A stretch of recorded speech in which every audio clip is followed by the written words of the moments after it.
অনেক দিন মেয়ের আবদার ছিল মাশরুম বানানো, তো কালকে বাজার থেকে নিয়ে এসেছি 1 প্যাকেট মাশরুম।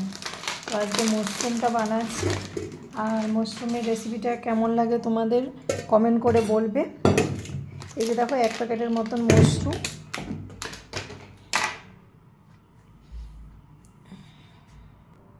এটাকে ভালো করে আমি এর যে উপরের ছালটা আছে এটা পরিষ্কার করে দেবো। এইভাবে উপরের ছালটা পরিষ্কার করে দেবো, করে গরম জলে ভালো করে এটা ধুয়ে নেব। যদি কোনো পোকা থাকে তাহলে বেরিয়ে যাবে। এই যে এমনভাবে পরিষ্কার করে নেব। সব মাশরুমগুলো ঠিক এরকমভাবেই পরিষ্কার করে নিতে হবে। কত সুন্দর উঠে যাচ্ছে, এই যে পরিষ্কার হয়ে গেছে। এবার এটাকে কাটবো। আগে সব মাশরুমগুলো এরকমভাবেই আমি পরিষ্কার করে নিচ্ছি, তারপরে একে একে আমি কেটে নেব। এবার সব মাশরুমগুলো কিন্তু আমার পুরো পরিষ্কার হয়ে গেছে। আর এই যে ছিলকাগুলো এতটাই বেরিয়েছে। এবার এগুলোকে আমি একটু ফ্রেশ জল দিয়ে ধুয়ে নেব। মাশরুমটাকে কিন্তু আমি ধুয়ে নিয়ে এসেছি। এবার আমি মাশরুমটাকে কেটে নেব। অনেকেই তো বাস বড় বড় করেই রান্না করে, তো আমি একটু করে কেটেই নিচ্ছি।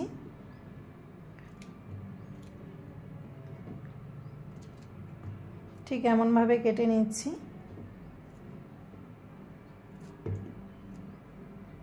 তোমরা চাইলে এভাবেও রান্না করতে পারো, এরকমভাবে। আমি একটু ছোট করে দিচ্ছি এগুলো।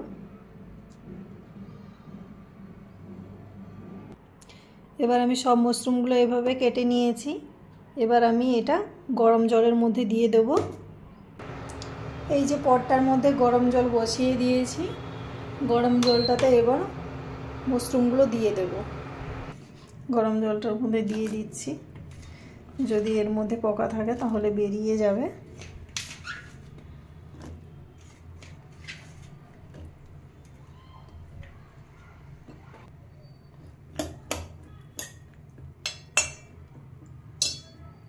কিছুক্ষণ এভাবে থাক।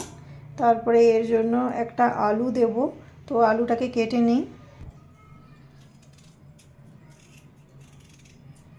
মাশরুমটা যেহেতু কম, তার জন্য একটা আলু দিয়ে দিচ্ছি এর মধ্যে। আর আলুটা দিলেও কিন্তু সবজিটা একটু বেড়ে যায়, আর খেতেও কিন্তু আরও ভালো লাগে। তোমরা যদি বানাও আলু নাও দিতে পারো, তো আমি আলুটা দিচ্ছি একটু।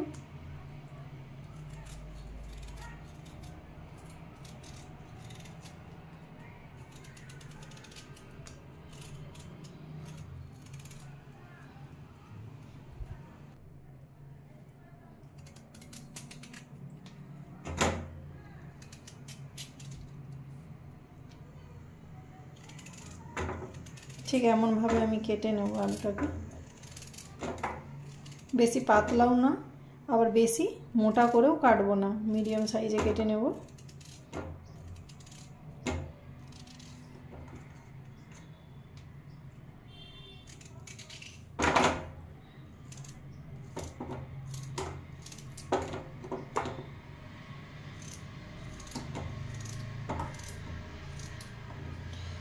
আলুটা আমার কিন্তু কাটা হয়ে গেছে। এবার এর জন্য মশলা তৈরি করা যাক। মশলাটা আমার কিন্তু রেডি হয়ে গেছে। পেঁয়াজ, আদা, রসুন আর টমেটোটাকে আমি পেস্ট করে নেব। আর এর মধ্যে শুকনো লঙ্কা গুঁড়ি একটু দেব। চলো আমি টমেটোটাকে পেস্ট করে নিই। গ্যাস চুলার ওপর আমি কড়াইটা বসিয়ে দিয়েছি।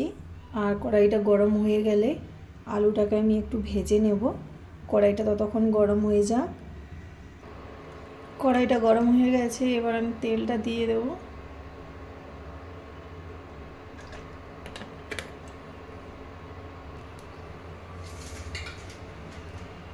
আলুটা ভেজে নেব।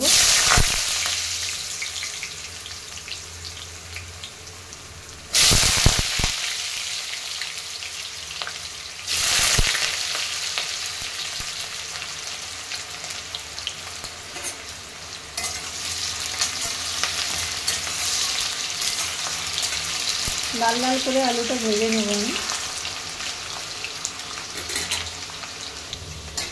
আলুটা লাল লাল হয়ে গেছে, এবার আমি তুলে নেব। আর এই তেলের মধ্যেও কিন্তু আমি মাশরুমটা ভেজে নেব। মাশরুমটা ভেজে নিলে কি হয়, এর টেস্টটা কিন্তু আরও একটু বেড়ে যায়। তো তার জন্য মাশরুমটাকেও আমি একটু ভেজে নিচ্ছি। অনেকে তো কাঁচা মাশরুমেও বানায় সবজি, আমার মনে হয় মাশরুমটাকে একটু ভেজে যদি বানানো যায় ভালো হয়।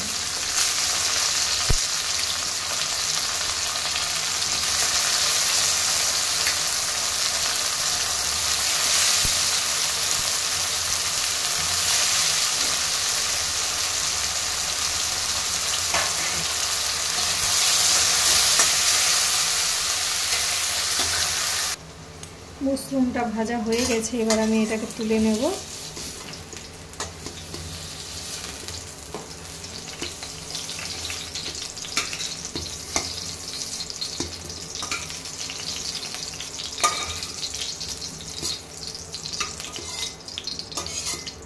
এবার এই তেলটার মধ্যেই কিন্তু আমি সবজিটা বানিয়ে নেব। দিয়ে দেবো সামান্য পরিমাণ চিনি, কালারটা আসার জন্যই আমি চিনিটা দিয়েছি।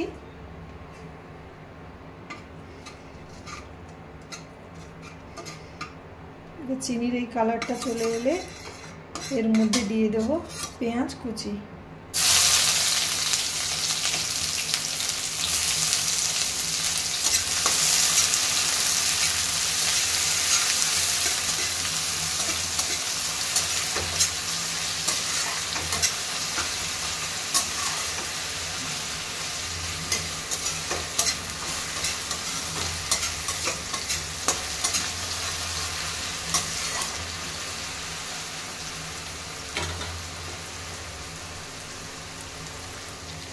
পেঁয়াজটা ব্রাউন কালার হয়ে গেছে, এবার আমি দিয়ে দেব রসুন বাটা।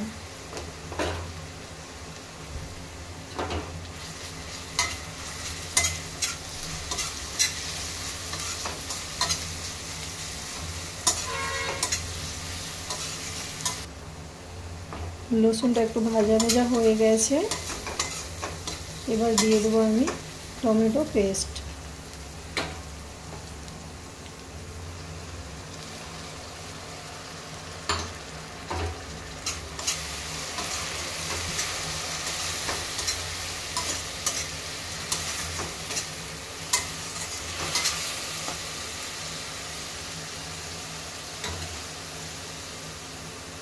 আর এরই মধ্যে আমি কিন্তু দিয়ে দেবো এবার গুঁড়ো মশলাগুলো।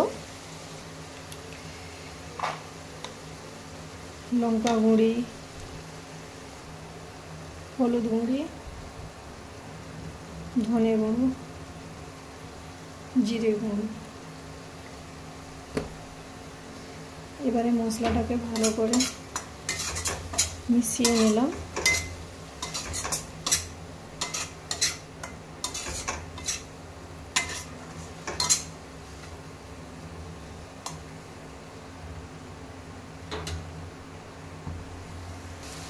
এর মধ্যে কিন্তু স্বাদ মতন নুনটাও আমি দিয়ে দিলাম। এর মধ্যে দিয়ে দেবো সামান্য পরিমাণ জল, যাতে মশলাটা ভালো হয়ে মারা হয়ে যায়।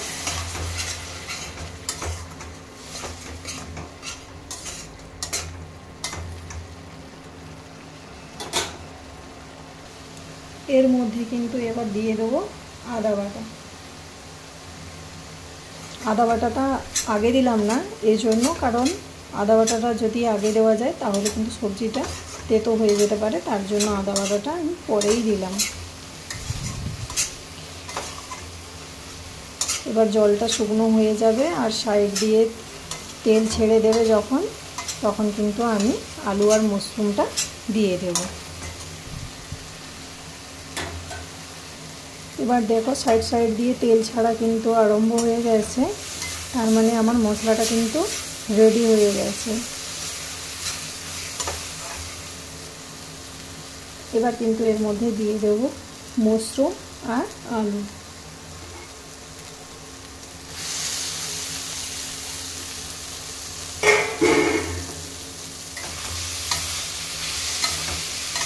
কিছুক্ষণ নেড়ে চেড়ে নেব এটাকে।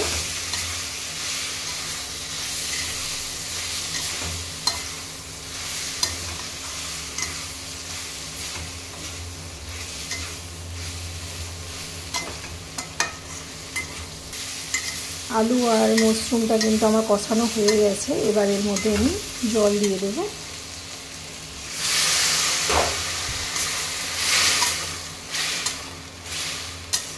আর একটু জল দিয়ে দেবো আলুটা যাতে সিদ্ধ হয়ে যায়। জলটা দিয়ে দিয়েছি, এবার একটা ঢাকনা লাগিয়ে দেবো।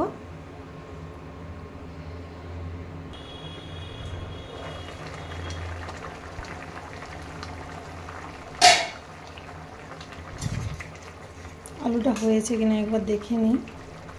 আলুটা হয়ে গেছে।